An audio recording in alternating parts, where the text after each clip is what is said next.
Et bienvenue, traileuses, trailers, runneuses, runners, dans ce nouvel épisode du 5 km à l'Ultra Trail, podcast qui partage des conseils pour que vous puissiez courir et atteindre vos objectifs personnels dans la course à pied. Et bonjour les amis, bienvenue dans ce nouvel épisode du 5 km à l'Ultra Trail. Bon, tu le remarques peut-être, mais je suis à 2 à l'heure parce que je suis malade aujourd'hui, une fois n'est pas coutume. Et je sais pas ce que j'ai. Alors j'ai le fiston qui est arrivé depuis 2 jours. C'est peut-être lui qui a apporté un petit virus, mais en tout cas j'ai passé une nuit. Je crois que j'ai pas dormi et du coup j'ai mal au crâne. Enfin bref, j'ai la crève. Ça faisait longtemps que ça m'est pas arrivé. Et du coup, voilà. Est-ce que c'est la question que je me suis posée. Est-ce que courir quand on est malade, s'entraîner quand on est malade est une bonne chose? Et je pense que il y a pas mal de monde qui, un jour ou l'autre, s'est posé la question, ou tu vas peut-être te poser la question quand ça va t'arriver. Alors, clairement, là, tout de suite, moi, j'ai pas été courir. Au contraire, j'étais voir l'ostéo ce matin parce que j'avais une petite douleur dans la malléole gauche au moment de l'impulsion, surtout en montée, en fait. Et donc, j'avais un nerf qui était un petit peu inflammé ou coincé, je sais pas. Donc, je verrai peut-être demain si je vais courir, ou peut-être après-demain si je me sens suffisamment en forme. Ouais, ce qui me fait peur, c'est que j'ai mon week-end choc, l'Aneto Trail, donc 2 fois 45 km avec 2005 de dénivelé positif et donc négatif aussi, samedi et dimanche. Et bon, je me dis que c'est bien d'être malade maintenant et pas dans 3 jours. Voilà, c'est déjà ça. Maintenant, est-ce que s'entraîner du moins en étant malade, est-ce une bonne chose ou pas? Alors déjà, qu'est-ce que j'entends par malade? Moi, j'entends la crève, tu vois. T'as la tête dans un seau, t'es pas bien, tu tousses, t'as de la fièvre. Tu vois, je parle pas de maladie plus grave que ça. Même si c'est hyper pénalisant parce que on ressemble à rien. Enfin, je veux dire, je suis un légume quoi. Aujourd'hui, j'ai rien fait. En plus, il fait pas beau. J'ai allumé le feu de la cheminée parce qu'il faisait 17 à la maison. Voilà, une journée de mouise, j'ai envie de dire. Mais c'est pas grave. C'est pas grave. Mais j'ai pas été m'entraîner parce que j'ai un mal de crâne pas possible et j'avais l'ostéo ce matin. Donc hors de question de s'entraîner quand il y a ostéo.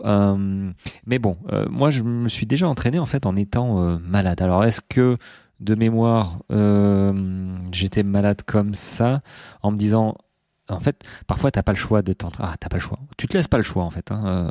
Faut aussi relativiser en disant j'ai un plan d'entraînement qui me fait 4 séances par semaine ou 5 séances par semaine. Écoute, si t'en loupes une ou deux, même dans ta semaine, on va dire la plus intensive, c'est pas grave. C'est pas grave. Il y a des avantages et inconvénients. Alors j'ai envie de dire le bénéfice de courir quand on est un petit peu malade. Alors parfois, et je l'ai vécu, c'est que à la fin en fait on est bien, on est bien, le moral est content, on s'est dit ben voilà, j'ai combattu le mal par le mal et ça m'a fait du bien. Alors au début c'est un peu compliqué, tu transpires, t'es pas forcément bien, mais l'effort ça se dissipe et finalement le running se passe et à la fin on est pas mal. Alors après ça revient, mais on est pas mal. Ceci étant dit, faut pas faire un fractionné. Moi je te déconseille de faire un fractionné ou une séance de côte ou une séance intensive, toi. Si t'as la tête dans un seau, j'imagine pas. Là aujourd'hui, là si tu me disais de faire une séance de côte, je te dirais écoute, je vais rester tranquille à la maison, je te regarde faire. Et on en reparle demain. Voilà. Après, tu as un autre bénéfice aussi de sortir même en étant malade. C'est le fait, comme j'en ai parlé, c'est le fait d'avoir on va dire un sentiment d'accomplissement, d'être fier de soi en disant ben voilà, je me suis pas écouté et j'ai quand même réussi à faire ma course et j'en suis super content. Ça peut être ça aussi, mais toujours en version endurance fondamentale ou fartlek, en version intensité moyen moins, quoi, tu vois. Et comme je l'ai dit, quand on court, parfois on se sent bien, et je pense que ça doit stimuler à un moment le système immunitaire, hein. Ça doit jouer un rôle aussi, hein, l'activité, la transpiration, l'effort. Je sais pas trop comment, mais parfois ça aide effectivement à combattre plutôt, pas à battre, mais à combattre l'infection. Donc bon, ça c'est un petit peu moi ce que j'ai vécu. Maintenant, il y a aussi le pendant, hein, le pendant d'être malade, et c'est un petit peu ce que je vis là aujourd'hui. C'est-à-dire que si j'allais courir, je pense que ça jouerait sur ma fatigue. Vraiment, ça.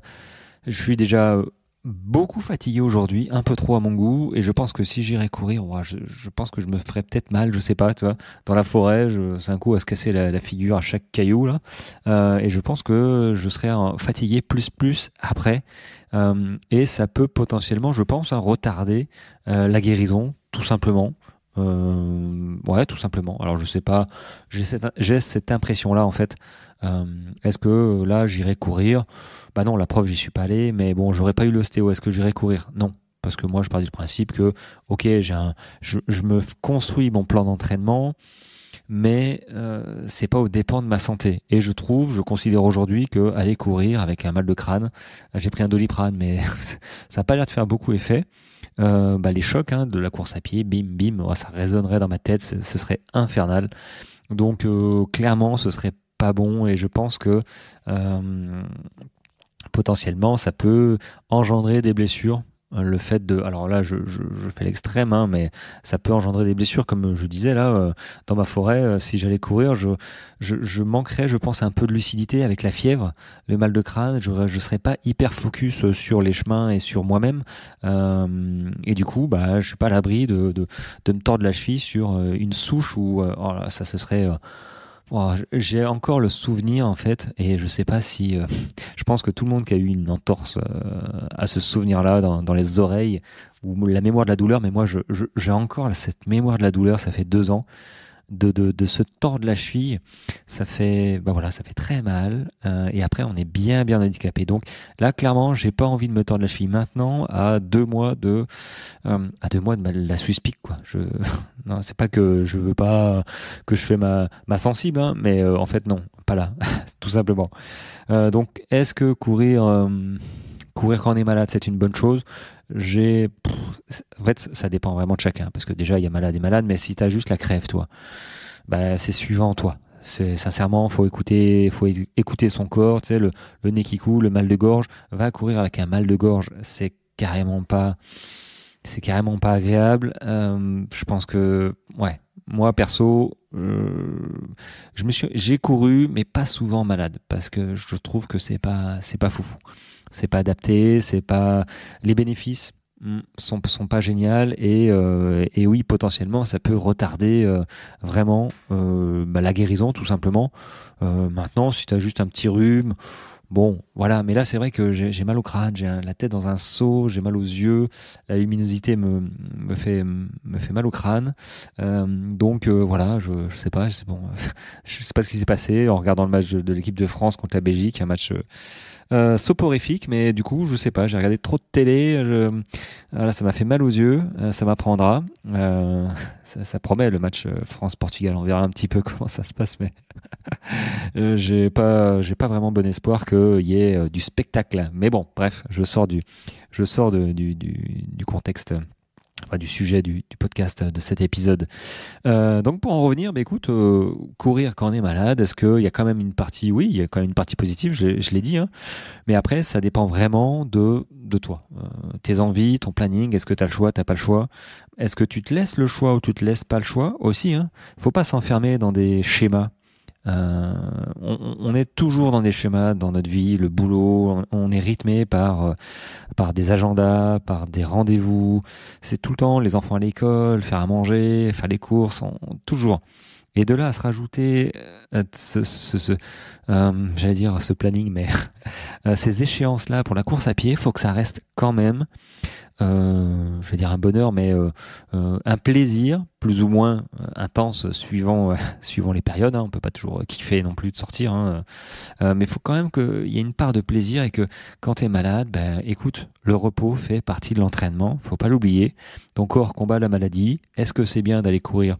Si tu es un petit peu malade, pourquoi pas? Maintenant, si tu es beaucoup malade, je te déconseille. Et si en plus tu fais du fractionné, bon alors là, je te déconseille plus. Voilà, bon, c'était une petite capsule là sur la maladie parce que bah, je suis en plein dedans aujourd'hui. J'espère que à l'heure où tu écoutes, ça ira un petit peu mieux. Là, j'enregistre la veille de mon anniversaire. D'ailleurs, si vous voulez me souhaiter mon anniversaire, ce sera avec plaisir. Je suis né le 3 juillet, la meilleure date du calendrier. Cancer, voilà. Je me fais des compliments à moi tout seul.